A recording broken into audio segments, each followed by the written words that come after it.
ब्रह्मा और सरस्वती की कहानी उस समय शुरू होती है जब सृष्टि की रचना हो रही थी। हिंदू ग्रंथ के मुताबिक सृष्टि की रचना ब्रह्मा जी के द्वारा की गई और इस ब्रह्मांड के पालनकर्ता के रूप में हम भगवान विष्णु को जानते हैं। साथ ही भगवान शंकर को सृष्टि के संहारक के रूप में जानते हैं। मगर कमाल की बात है कि आपने पृथ्वी पर विष्णु और महेश के बहुत सारे मंदिर देखे होंगे, मगर आपने कभी भगवान ब्रह्मा का मंदिर नहीं देखा होगा। पूरी पृथ्वी में भगवान ब्रह्मा की मूर्ति केवल भारत के पुष्कर में है। सरस्वती पुराण में भगवान ब्रह्मा और माता पार्वती के विवाह की बात लिखी हुई है। इस प्रसंग के मुताबिक जब भगवान ब्रह्मा सृष्टि का निर्माण कर रहे थे, तो सृष्टि के निर्माण को आगे जारी रखने के लिए ज्ञान की आवश्यकता थी और इस वजह से अपने मन से उन्होंने माता सरस्वती का निर्माण किया। सरस्वती की कोई माँ नहीं थी, उनका जन्म भगवान ब्रह्मा के मन से हुआ। सरस्वती को ज्ञान की देवी के रूप में जाना जाता है। भगवान ब्रह्मा ने सरस्वती के साथ साथ सृष्टि का निर्माण किया और सृष्टि के अलग अलग जीव जंतु, पहाड़, जंगल, नदी और आदि का निर्माण किया। इस निर्माण प्रक्रिया के दौरान भगवान ब्रह्मा सरस्वती के रूप पर आकर्षित हो गए। माता सरस्वती ज्ञान की देवी होने के साथ साथ रूप में भी बहुत अधिक आकर्षित और सुंदर थी। इस वजह से जब भगवान ब्रह्मा सरस्वती की तरफ मोहित हो गए, तब देवलोक में उनकी बहुत निंदा हुई। हालांकि इन सब के बावजूद ब्रह्मा ने सरस्वती से विवाह किया और लगभग 100 साल तक पृथ्वी पर जंगल में निवास किया। पृथ्वी पर सरस्वती के साथ ब्रह्मा जब निवास कर रहे थे, तब उन दोनों के जरिए मनु नाम के पुत्र का जन्म हुआ। आगे चलकर मनु की संतानें ही मनुष्य जाति के पनपने का कारण बनी। भगवान ब्रह्मा ने इस व्यवहार के कारण देवलोक में यह निश्चय किया गया कि भगवान ब्रह्मा की पूजा नहीं की जाए, कि अपने मन से उत्पन्न किया और माता सरस्वती की खूबसूरती पर मोहित हो गए। जब माता सरस्वती इस बात को समझ गई, तब भगवान ब्रह्मा की नज़र से बचने के लिए वो रूप बदलकर धरती पर आ गई। मगर ब्रह्मा जी ने हार नहीं मानी, माता सरस्वती को खोज निकाला। भगवान ब्रह्मा माता सरस्वती के साथ शारीरिक संबंध बनाना चाहते थे और माता सरस्वती इसके लिए तैयार नहीं थी। सरस्वती ने ब्रह्मा को श्राप दिया था कि धरती का निर्माण करने के बावजूद धरती पर आपकी कभी पूजा नहीं होगी। ब्रह्मा और सरस्वती का संबंध क्या था? ब्रह्मा और सरस्वती दोनों ही हिंदू धर्म में बहुत ही महत्वपूर्ण देवी देवताओं के पात्र हैं। इनसे जुड़ी किसी भी जानकारी पर भरोसा करने से पहले आपको वेद पुराण पढ़ना चाहिए। सबसे पहले आपको बता दें कि हिंदू धर्म की सारी जानकारी वेदों में दी गई है। हिंदू धर्म वेद से शुरू होता है। इसके साथ ही वेद में इस तरह की किसी भी देवी देवता का वर्णन नहीं। हमने जितने भी देवी देवताओं के बारे में जानते हैं, उन्हें केवल पुराणों में लिखा गया है।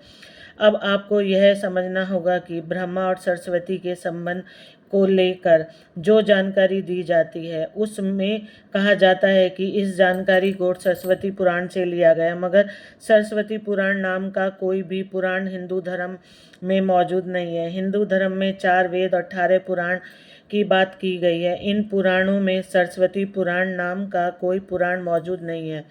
कुछ बड़े पुराणों को उपपुराण में विभाजित किया गया है, मगर उपपुराण में भी सरस्वती पुराण के किसी भी पुराण का जिक्र नहीं है। कुछ जगहों पर मत्स्य पुराण की बात की जाती है, मगर इस पुराण में भी आपको सरस्वती और ब्रह्मा के विवाह जैसी कोई जानकारी नहीं मिलेगी। ऐसे में सवाल उठता है कि ब्रह्मा और सरस्वती के बीच कौन सा संबंध है। उसके लिए आपको समझना होगा कि ब्रह्मा ने सृष्टि का निर्माण किया, अर्थात जब ब्रह्मा इस सृष्टि का निर्माण करने बैठे, तब विष्णु और महेश के अलावा कुछ भी इस दुनिया में मौजूद नहीं था। ऐसे में अगर उन्होंने सृष्टि को आगे बढ़ाने के लिए किसी भी पुरुष और स्त्री की आवश्यकता होगी, उन्हें अपने मन से उसकी रचना करनी होगी। उसी वजह से भगवान ब्रह्मा ने माता सरस्वती, नारद, मनु, जामवत, सनक, सनंदन, सनातन तन सनत कुमार भृगु और एवं अत्रि का जन्म अपने मन से किया और पृथ्वी को आगे संचालित करने के लिए धरती पर भेजा। इस पृथ्वी पर ज्ञान के संतुलन को बनाए रखने के लिए उन्होंने माता सरस्वती को अपने मन साथ रखा और साथ रहने वाली स्त्री को पत्नी का दर्जा दे दिया गया। सरस्वती ब्रह्मा की पत्नी है या बेटी? अगर ब्रह्मांड में मौजूद हर चीज की रचना भगवान ब्रह्मा ने की है तो बेटी हो या पत्नी, दोनों की ही रचना भगवान ब्रह्मा ने ही द्वारा संभव थी। भगवान ब्रह्मा को अगर किसी के साथ विवाह करना था तो इसके लिए भी उन्हें किसी का निर्माण अपने मन से करना पड़ता और उनके मन से उत्पन्न होने के कारण उनका रिश्ता बेटी की तरह भी लगाया जाता है। हालांकि सृष्टि का निर्माण होने के बाद अलग अलग घटनाओं के कारण ब्रह्मा का विवाह 5 बार हुआ। इस वजह से उनकी कुल 5 पत्नियां थीं, जिनमें सरस्वती, सावित्री, गायत्री, श्रद्धा, मेघा थी। ब्रह्मा जी की पूजा क्यों नहीं होती? इस पृथ्वी पर आपने अक्सर भगवान विष्णु, भगवान शंकर के मंदिर को देखा होगा। आपने कभी भी भगवान ब्रह्मा के मंदिर को नहीं देखा होगा। आपको बता दें कि राजस्थान के पुष्कर में भगवान ब्रह्मा का एक मंदिर है। वह मंदिर 3 झीलों से घिरा हुआ है। प्रचलित कथा के मुताबिक सृष्टि का निर्माण करने के बाद वज्रनाश नाम के एक राक्षस ने धरती पर खूब उत्पात मचाया था।